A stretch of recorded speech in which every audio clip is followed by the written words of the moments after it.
Hello, today is Friday, October 3rd, and welcome to episode 509 of Fault Lines, the National Security Institute's podcast that gets you quickly up to speed 3 times a week on the national security and foreign policy debates shaking up America. I'm NSI fellow Jessica Jones, and I'm joined today for our hopefully fun episode with Martha Miller, Les Munson, and Algene Sowdhury. Okay, you guys, I'm heading out for vacation next week, so I'm going to do a hodgepodge episode. We're going to cover a lot of things today. So the story from earlier this week was Defense Secretary Pete Hegseth called around 800 generals, admirals, and senior military leadership from across the world to fly in for a meeting at the Marine Corps Museum. Last week, it was a little under wraps what they were going to talk about, but the agenda ended up kind of being a reset of the warrior ethos. The talk was a little light on actual national security threats, but it did make headlines. The DoD, or should I say the Department of War, has kind of been in the news lately. The Department of War, is now requiring reporters, according to reports, requiring reporters to sign a pledge not to gather or publish information, even if unclassified, without prior authorization. Some senior lawmakers and, of course, the National Press Club denounced that. At the same time, earlier this week, there are also reports that the Pentagon is drafting plans to impose mandatory non-disclosure agreements, or NDAs, and random polygraph tests on more than 5,000 officials at the Office of the Secretary of Defense and Joint Staff.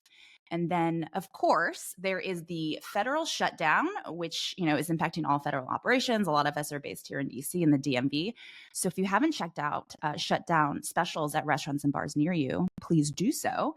But of course, the shutdown has big impacts on national security. There's whether or not active duty troops are going to serve without pay. Intel and cyber, analysts and staffing is cut back. There's, we just broke story on a massive telecom network in New York City. Defense acquisition contracting stalled, all the things. There's a lot going on here. So Les, what do you make of these potentially very serious implications? You're already laughing, so I can see where this may be going. It's a great time to be alive, Jones. These are all, I have to say, folks are going to take all of these little episodes and turn them into things that they are not. With the possible exception of the government shutdown, I don't think any of this is a particularly great moment. I recall Secretary of State Mike Pompeo in the first Trump administration talking about bringing swagger back to the State Department. I thought, oh, that's good. That's nice. I would like to have diplomats We with like swagger. Yeah, that's great. I'm not sure it's news, but it's great. Now Secretary Hegseth wants our generals to be fit and not fat. That's good. I would rather have the fit generals than the fat generals. So that's fine. I'm not sure we needed to have all of the drama and the giant conference and burning all the airplane fuel to do that. But nevertheless, it's not a terrible thing. Maybe that has a positive impact on the economy. I don't. And then as on these NDAs and the investigations and stuff, there's just been a ton of leaks of mostly gossipy stuff coming out of the Secretary of Defense office and the Pentagon, and a lot of kind of backstabbing going on. I don't know if anyone's noticed this phenomenon in the two Trump administrations. The backstabbing is a feature, not a bug. It is part of the competitive nature that President Trump has installed in his administration. Judge it as you will, but this is what folks voted for. And so the idea that you're going to head it off with a bunch of NDAs and polygraphs, I think, is a little bananas. And hopefully the people who are actually doing the leaking are able to overcome those relatively minor obstacles, because it generates a lot of news. The president likes news. He likes his folks to be in the news. He likes to be driving an agenda. And a lot of times that kind of stuff helps him. He wants to be in the center ring of the circus. And that's, I think, at the end of the day, what most of this is about, with the possible exception of the government shutdown, which truly I hope is done soon because it's kind of ridiculous. I will. And with that, Jones, I'm going to throw it over to our friend Martha Miller for her comments. Gosh, there's so much to say about this. And Lester, I actually thought about you during this speech because not only do you have a beard, but you also are of Nordic descent, just as I am. That's right. I think we Vikings know that the Vikings were some of the some of the fiercest warriors that the world has ever seen. So I don't know. I don't know. I mean, Nordic pagans, whatever you want to say about them, they were pretty rough, and tumble. So, and I think they were feared in many parts of the world way back when, and are still legendary. Martha, But if I may intervene, it was Mhm. Christianity that made the Vikings go soft. Let's be clear. We all know this. It probably was. Um, so, so anyway, so I thought that was that was a comment that if I had been his speechwriter, I probably would have deleted that, in the editing process. But I did find the grooming requirements interesting. And look, I like it that special forces have these interesting looks.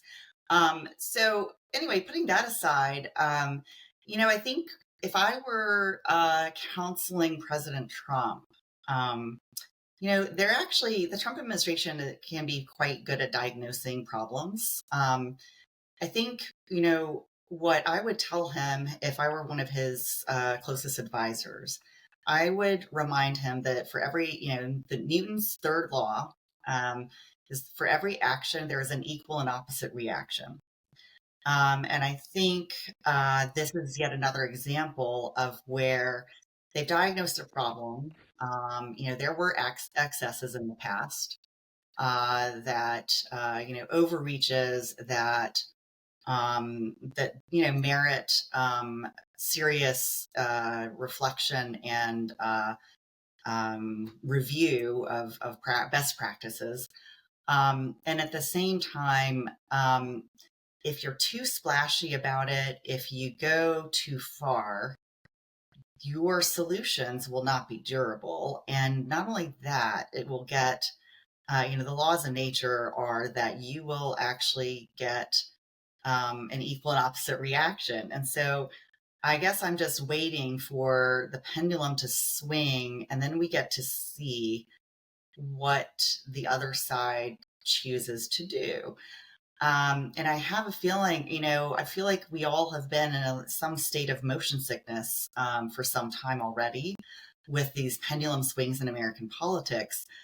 So I'm a little bit, I'm going to have to buy, loads of Bonine and Dramamine for the next administration, whoever that may be, to see what in the world they're going to do and their equal and opposite reaction to this.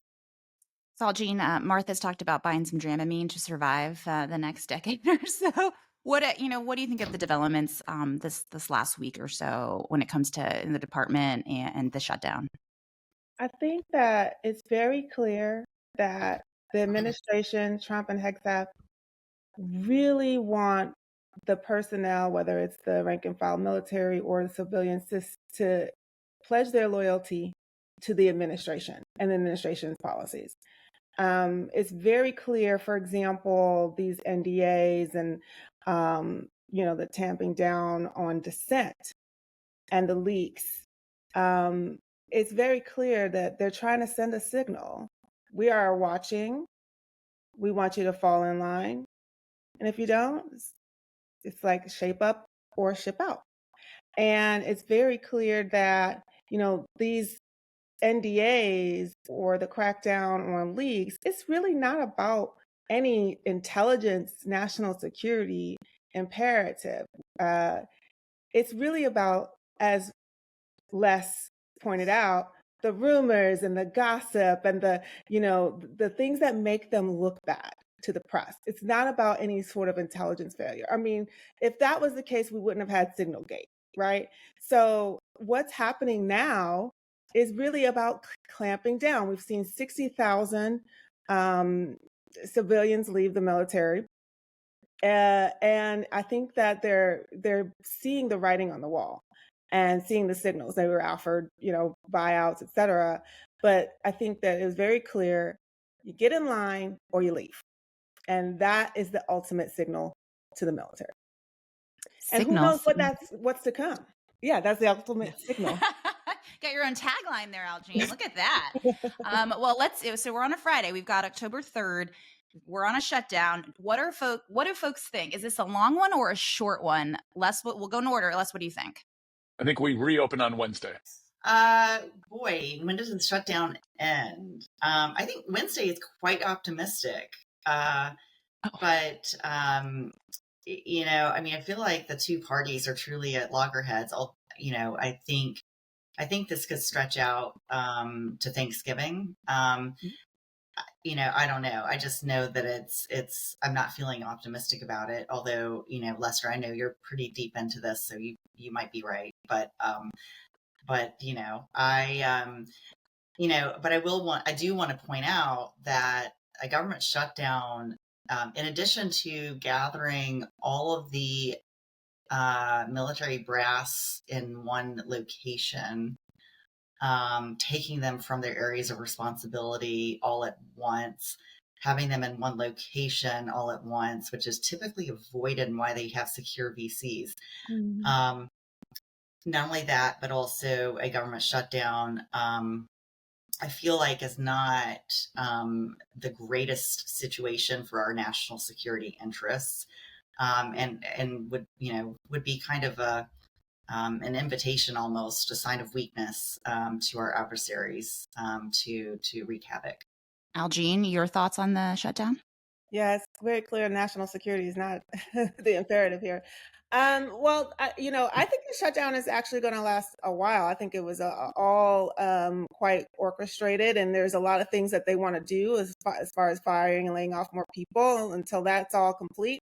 Once that's done, that's when we'll go back to the negotiating table and get something passed. Oh, I got a couple flights in October, so I'm hoping the shutdown goes quick. I'm worried about TSA. All right, folks, that's a wrap. Thanks so much to Kelly Crowley, Natalie Varma, Claude Jennings, and the entire NSI staff for their help in producing today's episode. Join us on Monday, October 6th for another great episode of Fault Lines, NSI's podcast that gets you smart fast on the national security and foreign policy debates shaking up America. We're on YouTube. Check out Les's hotel room there. And if you heard or saw, if you liked what you heard or saw, be sure to rate, review, and subscribe.